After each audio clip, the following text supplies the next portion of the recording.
The crystalline halls of the Vexari Imperial Palace hummed with bioluminescent energy as Princess Zarathik observed her human husband from across the ceremonial chamber. Thoin stood quietly among the gathered dignitaries, his posture relaxed, his expression calm. To the towering Vexari warriors surrounding him, each standing over 8 feet tall with exoskeletons that could deflect plasma fire, he appeared almost fragile. Zarathik's mandibles clicked softly in what her species considered a sigh. The political marriage had been necessary. Humanity's alliance with the Vexari Empire secured trade routes and military cooperation across 3 sectors. But privately, the princess couldn't help but feel she had drawn the short straw. Thoin was kind, intelligent, and possessed a strange charisma that even she found appealing.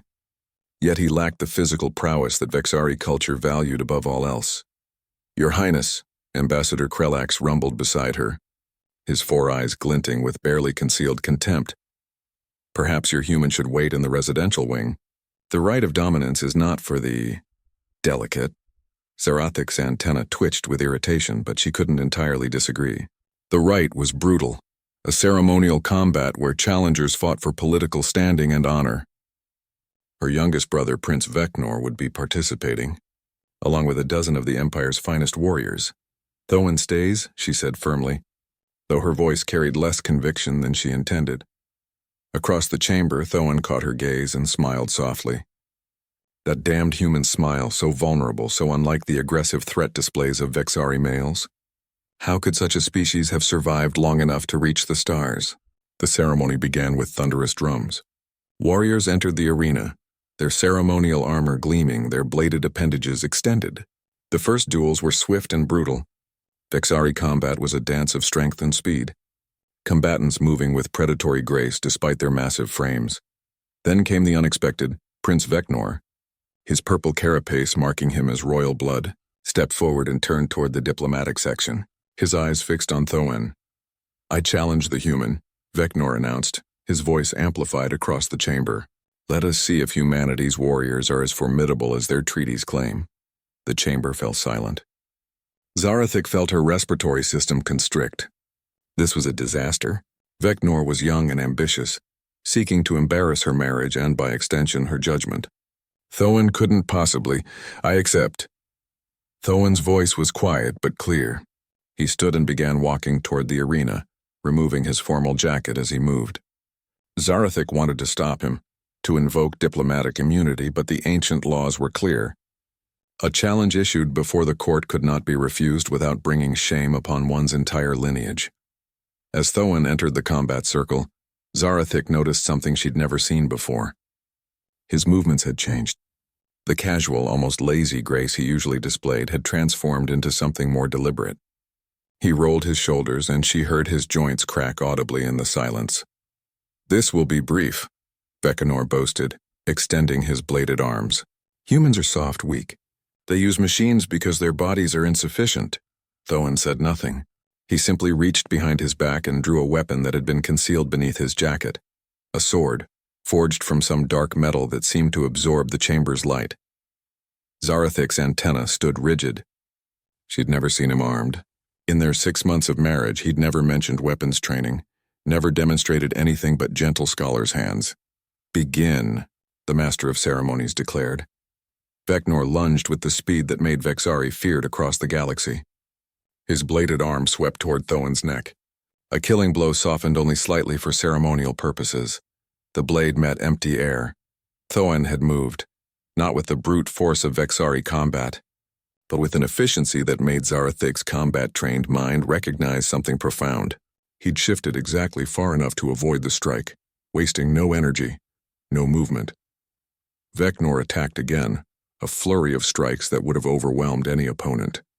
But Thoin flowed between them like water, his sword moving in tight, controlled arcs that deflected each blow with minimal effort. Then, almost casually, Thoin stepped inside Vecnor's guard. What happened next would be discussed in the Imperial Court for years. Thoin's sword moved 3 times, precise strikes to nerve clusters that even most Vexari warriors didn't know existed on their own anatomy. Vecnor's left arm went numb, then his primary leg, then his respiratory system momentarily paralyzed. The prince collapsed alive and uninjured, but completely defeated. The silence in the chamber was absolute. Thoin stood over the fallen prince, his blade lowered but still ready. His breathing was barely elevated. He looked to the master of ceremonies and spoke in flawless Vexari. The human body is not weak. It is efficient. We do not waste energy on displays of strength because we've learned to apply force where it matters most. Every species in this galaxy evolved under different pressures, developed different advantages. Ours was adaptability. We learned to defeat creatures stronger, faster, and more naturally armed than ourselves. We learned because we had to, or we would have died out millennia ago. He sheathed his sword and turned to Zarathic. May I return to your side, princess? Zarathic felt her perception shifting like tectonic plates. She'd been looking at Thoin through Vexari eyes, seeing weakness where there was discipline, seeing softness where there was control. Humans hadn't conquered their death world through brute force. They'd done it through persistence, intelligence, and the ability to master any skill necessary for survival. Please, she managed, her voice carrying a newfound respect.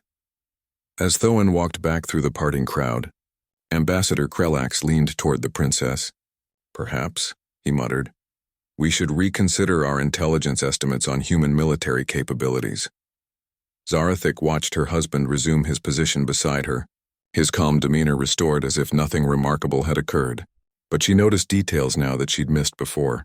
The calluses on his hands, the precise economy of his movements, the alert awareness in his eyes that never quite rested. You never told me you were a warrior, she said quietly in human English, a language she'd been learning. Thoin smiled that gentle smile again. You never asked. Besides, all humans are warriors in one way or another. We come from a world that tried very hard to kill us for hundreds of thousands of years. We're still here because we learned to fight smarter, not just harder. As the ceremony continued, Zarathic found herself looking at her husband, and by extension, humanity, with new eyes. They appeared weak because they didn't advertise their strength. They seemed peaceful because they chose to be, not because they lacked alternatives. It was, she realized, a far more dangerous combination than all the brute force in the galaxy. And for the first time since their arranged marriage, Princess Zarathic smiled with genuine satisfaction. She had not drawn the short straw after all.